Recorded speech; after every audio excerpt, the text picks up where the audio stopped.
Here at South Louisiana Bank, we know the importance of working together as a team. We're always here for you when you need a loan. By the way, here's that crawfish powder you needed. You can borrow it anytime. So whether it's business or personal banking, we do it all. Visit our locations to find out how we can support your financial needs. Good luck with the restaurant. Thank you. And tell your mama thanks for the recipe. Her secret's safe with me. I will. South Louisiana Bank. It's better when we bank together.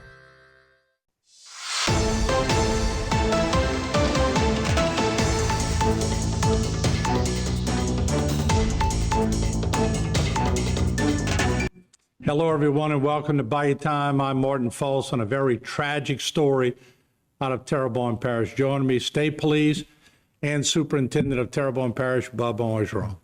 Bubba, very tragic story today. Yes. Your thoughts on it, please. Martin, it's devastating. Our hearts, Martin, go out to the family.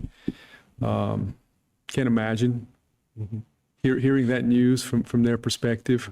So we want them to know that we extend just heartfelt condolences, and we want them to know we're there for them. We're here for them. If there's anything we can do, we want to be there. We've reached out to the family. I haven't been able to get in touch with her, but the principal has, and she's expressed that we're here for them. So I just want them to know that it's as difficult as it is for us. I can't imagine. Yeah, it's where very tough. It's a tough story all the way around. Let's join Trooper Tia, Laura Verdane with Troop C. She's a public information officer. And Trooper Tia, good to see you on a very tough circumstance. If you could fill us in on the investigation, what have y'all learned so far? Yes, so on yesterday, the 22nd of August, shortly before 4 p.m., Troop C began investigating a single vehicle crash in Montague involving a juvenile pedestrian.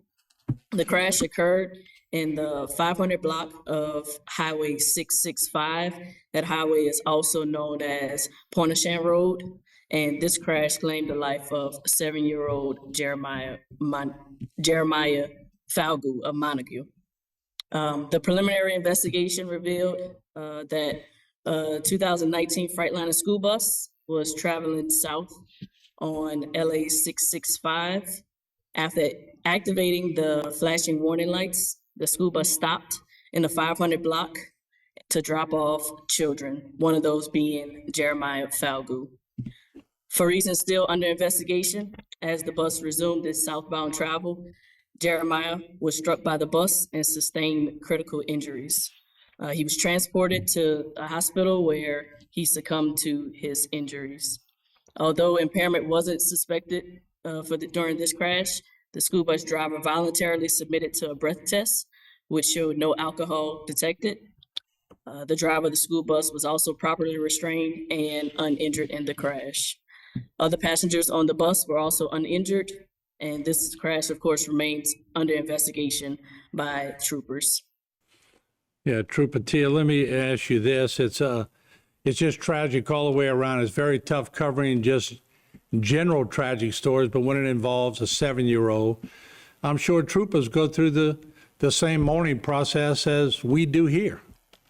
Absolutely, and troopers have to respond to these scenes, and just like what was mentioned for the family, we do provide those same resources for troopers that respond to these tragic scenes and have to investigate these scenes to provide the best information for the family.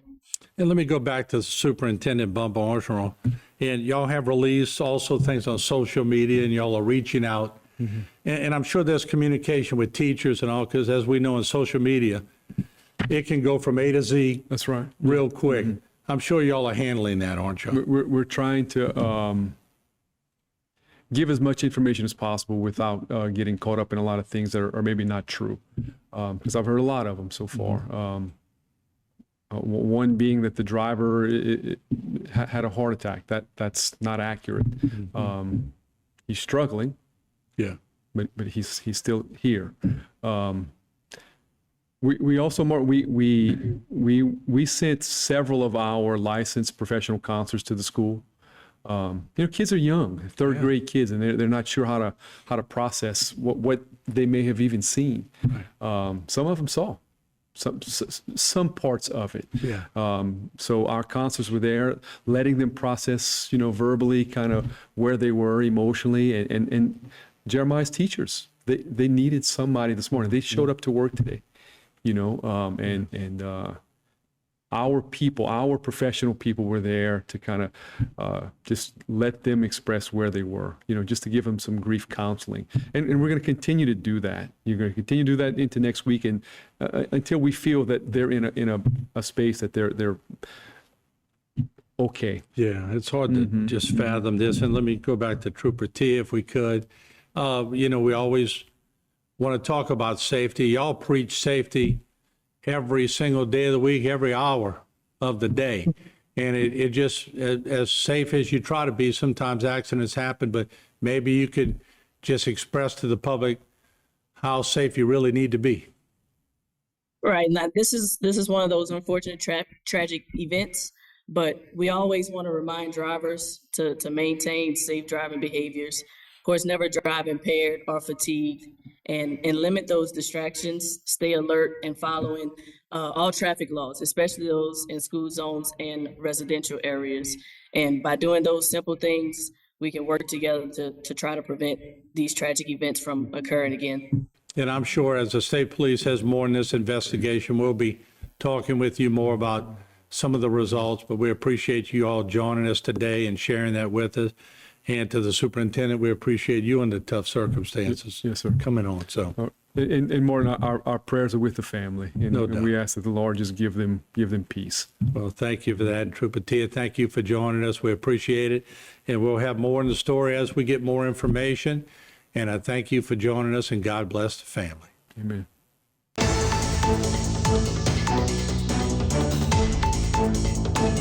Today's social media segment is brought to you by South Louisiana Bank. It's better when we bank together. Waits and Downer, attorneys at law. Terrebonne Ford, built Ford tough.